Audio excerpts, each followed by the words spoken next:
Inilah keenam tersangka yang berhasil diringkus tim Buser Satreskrim Polres Lubuk Linggau yang berhasil diungkap dalam waktu sepekan. Para tersangka pelaku kejahatan di wilayah hukum Polres Lubuk Linggau ini merupakan pelaku dengan 3 kasus yang berbeda. 3 kasus yang diungkap yakni pertama kasus curas spesialis jambret untuk tersangka Muhammad Hatta warga Kampung 1, Desa Lubuk Linggau, Kecamatan Selangit, Kabupaten Musirawas.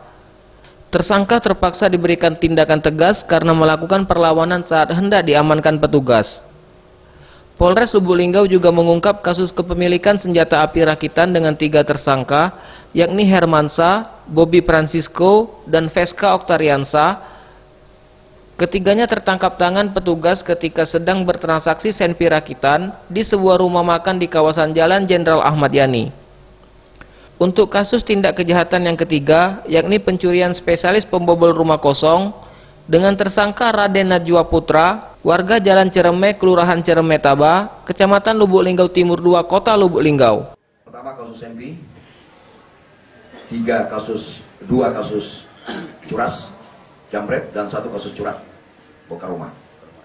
Tengah malam, Selasa 12 November, dilakukan penggeledahan dan ditemukan di badannya senpi jenis revolver.